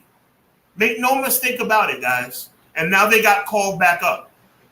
That's what you have to understand. For anybody who says it's all the same, it's all WWE, it's all under the same umbrella, wrong. It's under the same umbrella, but it's not the same. When you are on the WWE's Raw or SmackDown brand, Conrad, and you get sent to NXT, you are getting sent down to NXT. Period. Hold on, we're getting some good questions in here. So do you think TNA is paying good? There's a difference too. So I just looked it up. NXT right now, it says that you would be making from $57,500 to $81K, right? We're doing some math here. We're mathing with the mathers. Okay, not bad. You know what I mean? That's fine. But you're still traveling. You have to pay for your own stuff. You're an independent contractor. So is that enough to cover hotel rooms, flights? I don't know what they do for NXT people. Like that all factors into this. But you have to work with who WWE tells you to. You need special permission to go somewhere else. TNA, sure, you go tape everything and then you can go do the indies for the rest of the time. Matt Cardona's eating. That's the example I guess I'll use for that. I mean, it depends on how hard you want to grind. I don't know what happens for you in WWE. People that go from NXT to the main roster get trash B, according to E. Pulled that title off for Trick Williams, plain stupid. Williams had to struggle to beat Ilya Dragunov just for them to have a clumsy way for Ethan Page to win. Make it make sense. I don't like the Trick lost the title either. I don't. I think WWE is passing money to TNA, and once this 5 years is up, it'll be WWE TNA. I don't know if they're doing that, Beach. I can't see it at least. Well, because then what's the end game? Rob says, would you rather be perceived as Marco Stunt or 2017 Samoa Joe? That's a little facetious, I feel, the question, but I get his point that Joe was in NXT at the time. Hence the disorganization. Why is talent writing their own story with no one overseeing it? You don't think Tony's going to look at it. He's not going to let you do whatever on TV, but it's his own fault to a point, but some people prefer the machine over other companies. That's true. I'll agree with you on that. Briscoe brothers were famously turned down NXT since they made more money with the chicken farm. Ooh, I didn't know that. Bronny James to play for the G League before the main league. Okay. T-Ferg, what's good, man? With WWE partnering up, will we see AWML partnership in the future? I don't think so. Not yet. I don't see it. But let's continue on with this. She did end up, Stephanie Vaquer, wrestling a match they had 2 shows, I believe, in Mexico. She wrestled the match against Isla Dawn. It was fine. People seemed into it. They did chant about a PLE afterwards. Maybe. I think Mexico would be a great place to do a PLE. I think the crowd's hot and they would deserve it. Oh, yeah. I agree. So, with that being said, you want to put a pin in this, Stephanie? Yeah, I mean, look, it is what it is, man. Like, for me, I'm being as objective as I can. You know, if I were a major star elsewhere, would I be keen to go to WWE developmental brand? I would not. That's just me. And you said as a star? As a star. Okay. If you're a star and you go to if you're a star, I don't think you should be going to NXT. You should think more of your career, more of your abilities. Okay, so BJ says the end goal: manipulate the market and make TNA your new developmental. Bump NXT as a step up, and you still have your Raw and SmackDown Titans. You've got a 3-tier system to market to different audiences. Also, now this I will agree with. Why I think they're doing it. See, we're not a monopoly. Because they just got their hands smacked for the MLW deal because they were axing deals that they shouldn't have because, I don't know, MLW might have not even made it out of that deal. And why would you do that to somebody? But that was old WWE. WWE in Arena Mexico for PLE would be cool. Okay. You bet your backside that Conan would show up at Backlash Mexico. Yeah, it was Viva Tubi. la raza. Tubi. Orale. I think franchise got more friends in wrestling. Hey. So let's keep it going here with WWE talk. Let's get into this bloodline here. I did love this classic Cody Rhodes getting caught up in the apron there. Yeah, it was cool. And I gotta give WWE credit. The Bloodline 2.0 is starting to get a little bit better. But of course, with what we're seeing, we are seeing the seeds of a Randy Orton versus Cody Rhodes feud that's on the horizon. Oh yeah, that's got to be happening here because it's Cody's fault that it's Cody's fault that Randy got beat up. Yes, this was we're not seeing this part. Randy got powerbombed Shield style under the table, and the homies had to let Legacy know. Not on my time. Mm-hmm. Not on my time. They're gaining steam. I will admit, Bloodline 2.0 is getting a little bit better. They put him on the poster. And I got to Joshua Fatu is just... Jacob Fatu is just amazing. I was about to say, he's out here calling real names out for people. Sorry. Jacob is... He's absolutely amazing. He's by far the greatest addition to this organization. He gave SmackDown the biggest, I don't know, like adrenaline shot that it needed to wake it up and do something. Random question. Issa Hubbs, you like the franchise Shane Douglas? No. Come get franchised. No. Cody Rhodes screaming, "Don't hurt Randy, take me instead." That's some Superman type stuff. You did yell that. Take me, the dumbest babyface hero line ever. Powerbomb me instead. Take me, I'm the one you want. Shut up. Oh my goodness here. Good stuff.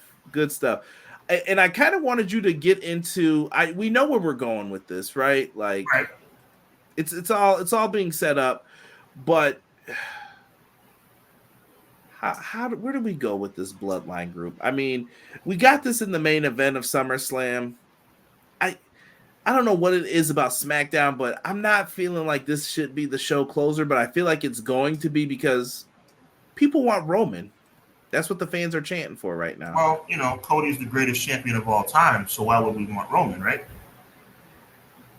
Well, he's trying to be, but they're making it hard for him too. By the way, that was pure sarcasm, just in case you didn't know. Well, I'm saying Cody's trying to do something, but Sean, what did I tell you during the draft? What they did not help Cody at all. I looked at it, I'm like, who is he going to face? So now we're just dragging along and doing different things.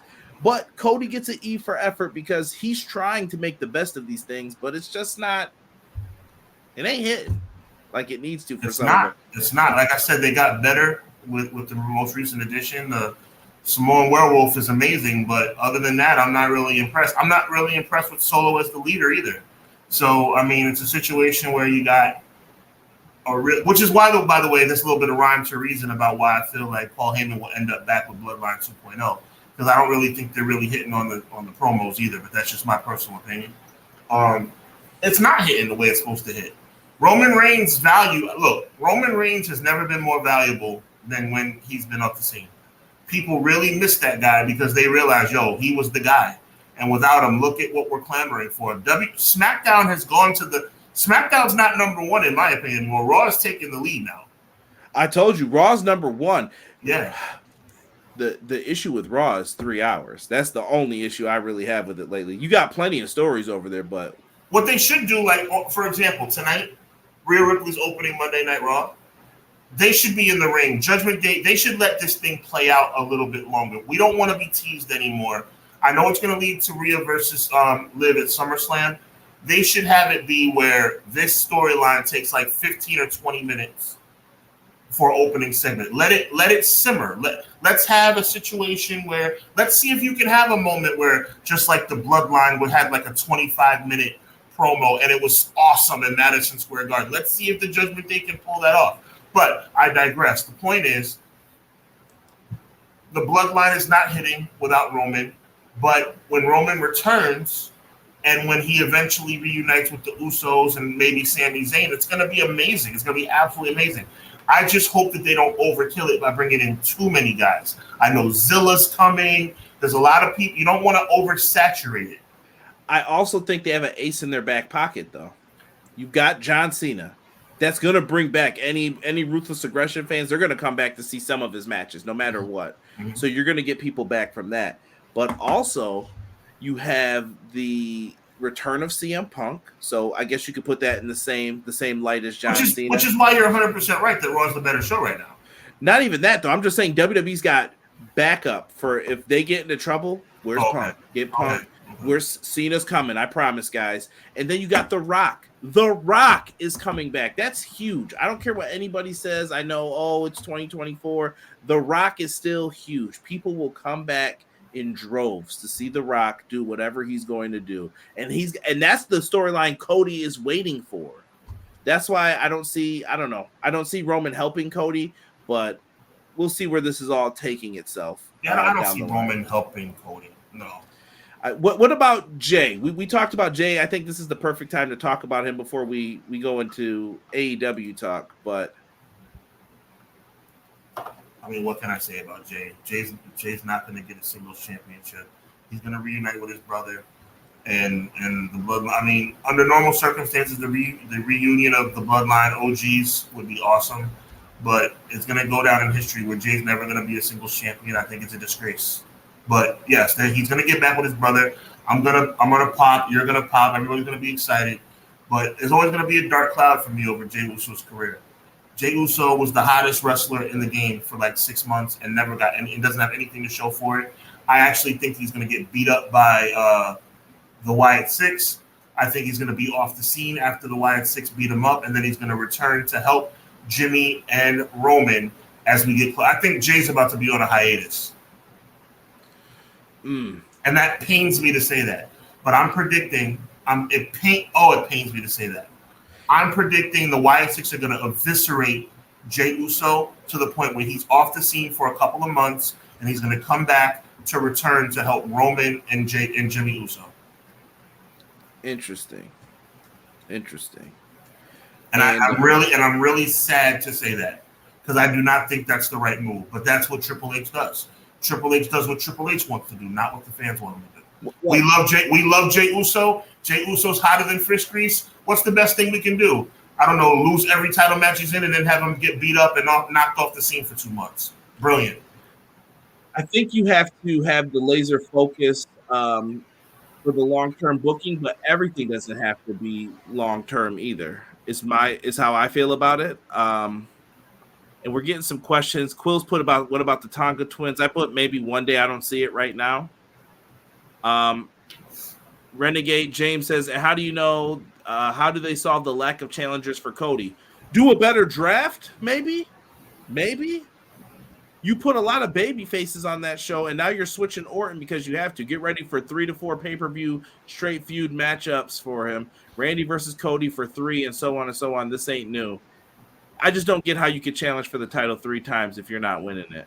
I mean, I guess unless they do like DQ finishes and such, but how many times are you going to challenge for the title? McKinney jumps over to the Dom and Liv. Dom should choose Liv or Rhea because she helped him finally beat his dad. Yeah, definitely. I think he meant to say over Rhea. Yeah. Get him to be on top. Then Dom helps Liv retain. Then she dumps him at SummerSlam to finally get revenge. Hubs, he will. The Wyatts have told us, don't disrespect your families. He will get approval from the family and win the big one. You know, I want to give a shout out to James because amongst many people who literally make fun of me for being a supporter of Jey Uso, James actually feels my pain and he really wants this. He really wants this thing to come full circle. I hope you're right, brother. I hope you're right. I'm going to tell you, Sean, I am the opposite. I think it's over. I do. I think this is $1 Million Man, and we're going into like 1990 territory where I'm like, you missed the chance to do it, I think. So enjoy. Do I think there's going to be, like you said, a great pop for the Usos? Yes. Will I be happy once they reunite? Yes. They're going to drag that story too until Survivor Series. They're going to Of course they will. Why would they trust Roman right away after how he treated them? Jimmy or Jay? And like I said, Jay's going to be beaten up, and they're going to eviscerate Jay Uso. Jay Uso's going to be off the scene for like a month or 2 months. Watch. We waited 2 years for Cody. Just be patient. If Cody... James, God bless you, James. James is trying. James, I feel... Let me tell you something, man. Hold on. No. Let me tell you something about disagreeing with Kofi Kingston. Kofi Mania deserved to happen. Oh, whoa, Renegade. I was so excited about what you said about Jay. Are you trying to insinuate that Kofi didn't deserve to be WWE champion? I hope that's not what you're trying to say. Kofi deserved that win at WrestleMania 30. He sure did. First African WWE champion. I guess we should thank our lucky stars, man, that we got Kofi, because that could have came and went without a championship too. So I guess we should be thankful that we at least got him. I guess we should be thankful that Booker T at least got the chance to win the title from Rey Mysterio. Pro Wrestler Shoe says, I honestly know Jay will win. I ain't stressing it. Yo, for all the stuff we disagree about, Jesse, I appreciate that comment very much. And you know what? Because you always give me a hard time, I know that when you say you honestly think Jay will win, that you really believe that. I hope you're right. I just don't trust WWE to do the right thing. Yeah, James said the pancake flying champ. I couldn't get down with it. Did Vince really care for Kofi, or did he do it for the headlines? No, I think Vince actually liked Kofi Kingston. If Vince didn't, he wouldn't have put New Day together. He wouldn't have let those three do that. I think he liked all three of them. I think Woods was the rookie who benefited from there. Like, look, pay attention to what we're about to do. We're about to be a team, and we're going to make this work. And that's why I don't think they should ever break up. Sorry, small rant on New Day. And this is why I think the Usos will also get back together, because those are the two most popular tag teams of this era. They're going to keep them together, and that's what people want and need. Yeah, I want to. Can I share this with our viewers, Conrad, and with you? I just want to interject something real quick. Go ahead. It took a lot, Conrad, for me to come to the realization that Jey Uso's never going to get his moment. You know, I've been riding with this guy since last summer. And it took a lot for me to just realize that, like, it's over. To me, the straw that broke the camel's back was Money in the Bank. With the Bloodline storyline, which under normal circumstances would be, like, awesome, but as a Jey Uso fan, I'm sad, bro. I think he's going to be the $1 million man. He's going to be Mr. Perfect. He's going to be Owen Hart. He's going to be the guy that should have been world champion and never got his moment. Yeah, you may always wonder. Listen, I give it up to Jesse and James for believing. I'm with BJ. I think that it's going to be, I'm saying it sympathetically to you. I just think that they're going to go down. The Usos will be remembered as one of the best tag teams. Guys, yes or no? Everybody, please indulge me for a moment. Should Jey Uso have already been the world champion at least one time? I just want a yes or a no. Should Jey Uso, over the past 6 to 8 months, should he have won the World Heavyweight Championship? Yes or no? That's all I want to know. How long did Rikishi dance with Too Cool before he won the IC title? You remember when he first won it? Was it he won it after Mania, WrestleMania 2000? He won it just before King of the Ring, 2000. He won it when he beat Val Venus, right? He won it when he beat Val Venus, yes. Yo, and by the way, they show all these cool highlights in WWE. Rikishi jumping off the cage and not hurting Val Venus should be on that. Okay. I always have said that. Like, yo, put it down. Yes, Hubs. Guy Will Gamble says yes. Jay has never gone solo. The family will be around him when the title. Chad has never gone solo, and he's struggling. Yes, Jay should have won the heavyweight championship. Rob says no. Okay. Clown says at least I see yes. Okay, I thank you guys. I just don't want maybe Sean is crazy, Conrad. Maybe Sean is crazy. Listen, people are going to have their guard up about it. I'll say this. Monday Night Raw tonight, starting in 5 minutes. Ilya Dragunov, Sami Zayn is probably the main event. You got Sheamus versus Bronson Reed. I think we have Seth Rollins also appearing on the show. You've got Damian Priest and Gunther facing off. Drew McIntyre's back. And stop making fun of bald people too. I've been noticing that a lot more. Adding bald into your little insults. Who makes bald jokes? Drew McIntyre made one about Adam Page. Okay. Yeah. Why has he got to be a bald bee? Why has he got to be all that? And Rhea Ripley's back, which is great. Can I say something? I'm gonna say something, Conrad, that's gonna blow your mind. You ready? Go ahead. I'm literally about to blow your mind. Monday Night Raw looks pretty good tonight.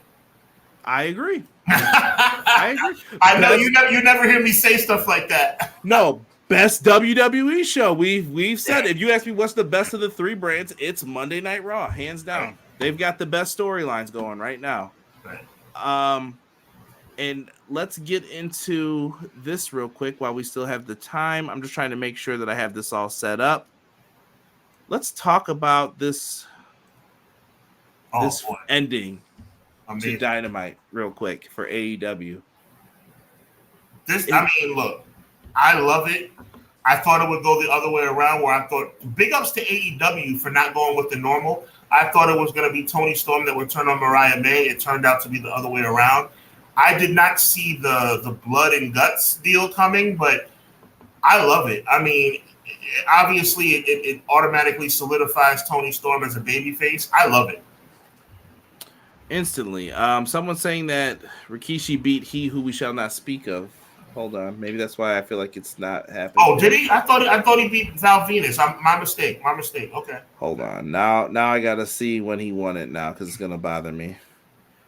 When did this happen? Yo, shout out to McKinney. I thought it was Val Venus. Yo, on the real though, I'm not gonna lie. You can't blame us for Attitude Era title reigns. Listen. Yeah, that's where it gets fuzzy. We just remembered the Quebecers and the Steiner brothers finish. There's no reason. There you go. I'm looking this up here in 1 second. But I thought this was beautifully done, and I'm going to provide. I want to provide some background on it here too. Give it to us, Conrad. Give it to us. Yo, so this is based off a movie called It's All About Eve, right? And in this movie, they've been telling you the entire time, look at the background of this. In the movie It's All About Eve, I don't know the characters' names. You're going to have to go find one of those threads on X or Twitter. I'm not going to do that. But it's about an understudy who follows a big actress who she feels is delusional, I guess, in her own mind. She uses someone. Remember when she debuted with RJ City? This is how deep this goes. She used RJ to get the connection to meet Toni Storm, to then sink her teeth in and say, oh, how much I love you. Mm-hmm. And this is so great. And what did she essentially do? She became Toni Storm. And now she's trying to take her spot. Toni put her in this. And what made this turn great was usually in wrestling, they take their time with it. MJF, he puts his hands on your shoulders. You know, you're about to get kicked right below the belt and you know what's happening. You see it before it happens. In this situation, she went up there and I thought she was going to grab her trophy, celebrate. She grabbed the title and just clocked her right in the face. I mean, it was absolutely well done. I mean, AEW, they got this one right. They did. And someone always noticed that she was wrong in these situations. Remember, Toni Storm couldn't be bothered with her in the beginning because she was like, oh, are you really a real wrestler? Are you really trying to do this? And look at Luther. Luther always knew. Luther got clocked with the belt and went through a table. He took a heck of a bump. He did a backflip right through it. Like, good for him. And then she's up there, and this is a nice image, I think, showing the matchup. As the kids in the chat would say, cinema. This is foreshadowing. This is storytelling, though, and this is one of the best endings. She's bleeding, and I love that Toni was like, "Oh." She was yelling because she couldn't believe she was doing this. Like, she loved her so much, and she's doing this. Yep. The whole thing was she was using Mina to get through this too. Oh, if Mina wins, then I'll beat her because she's my friend. She was using everybody. Yes, I thought it was amazing. And Sean, what does Toni Storm always say at the end of her interviews? We don't have to say the so and so's up. That's what I thought. So and so's up. And what's the last line though? What did they always throw? Well, tell me. Watch for the shoe. Oh. What did she use to dig into her head? The shoe. Nice. Always well done. Okay. Always well done. Oh God, that was crazy. Yo, they went in, They went in. I thought it was very well done. I just for don't. The people listening on audio right now, we're showing a picture of Mariah May literally kissing the blood-soaked face of Toni Storm. It was amazing. It was amazing. Yo, AEW has its moments, man. I mean, I'm looking forward to Wembley Stadium. I'm not gonna lie to you. Yeah. McKinney, respect on that order that you just put up there. And I know I'm falling behind a little bit on the comments here. I'm going to jump to some of these here. This was genuine shock, Quill says. I didn't see Mariah May turning. I thought it would be Toni Storm, but this was great. Nice change of pace. Yes. AEW has storylines. They booked long-term as well. You just had to be patient for it. And I didn't think it was coming this quickly. It just happened like that. Now we've got weeks and weeks to build to this match. Yeah. I'll tell you one thing. This is the biggest interview of Mariah May's career coming up on Wednesday night. Gotta deliver. But I've seen her do work with RJ. So when they do these Hey EW shows with RJ, I feel like it's your chance to show your skills and improv with him. Okay. And she did pretty well in it. But most people do because RJ's a great person to just play off of. Right. And yeah, it worked out really well. And like I said, RJ was the connection piece to Toni Storm. People forget these little things. Yes, sir. And people said, Guy Will Gamble said, I thought Storm was going to be turning on May. McKinney says, y'all got to stop making me say this. Sean, put out a shirt for yourself if you want. All Cinema. Right. Tony said that ish. I had to look away a few times during the shoe shots. I love this. They didn't miss. This one was 5 stars. All right. Story got 10 ties to Ben Makowitz and RJ City. Watch for the shoe. There are your stories with the sunglasses on. Don't let people say there's no stories. Mariah May ate up. Shame on all the Who people from her debut. 5-star match is great, but where's the story? I told my friend right after Mania that Toni Storm and Swerve storylines were my most interested and best stories going right now. And Swerve's doing a great job too. Listen, Sean said this before we went on air. Sean said that this is we got great wrestling across the board this week from all the companies. Yes. Look at this. Look at this. My God. MJF and Will Ospreay for Dynamite on free television, free TV. Tony trying to ink that deal. He's like, give me that money I told you I want right now, and you can have this. You also have champion versus champion. Swerve Strickland's going up against Kazuchika Okada. At one point, this guy was someone who I would say is the best wrestler in the world, and Swerve is in there. And I'll say this, AEW has done a good job making Swerve not feel like just a champion. Swerve is the champion right now. Right. And he's going up against Bryan Danielson at All In. Huge. I'm really, really looking forward to it. Oh, man. AEW is on fire right now. Yeah. Yeah, they're killing it, man. Other than that, man, Sean, it's on you, brother. I mean, yeah, man. Really excited about the future, man. Tonight, I'm not going to lie. It's something I don't normally say. I think Monday Night Raw is going to be really good tonight. I think AEW on Wednesday is going to be phenomenal. Make sure you check out Derek and Conrad with their live post-game show, 10 p.m. on the EPW channel right here. Make sure you mark your calendars and subscribe. Hubbard Wrestling Weekly presents Clash of the Podcast, the WWE debate. Myself, Conrad, and Pro Wrestling Shoots Jesse. It's going to be a movie. It's going to be crazy. We're really going to get into this thing. So I'm excited, man. I'm not going to waste any more time. Enjoy Monday Night Raw. Enjoy the Home Run Derby tonight as well. I always like that. It's one of my favorite events of the year in professional sports and baseball. Conrad, always a pleasure and honor to be with you, my brother. Chat, we appreciate you, man. We will see you right here next week, 6:05. Enjoy Raw. Enjoy Dynamite. Be right here, 10 p.m. Wednesday night. Be right here, 6:05 next Monday night. God bless. Be encouraged. Evil never prevails.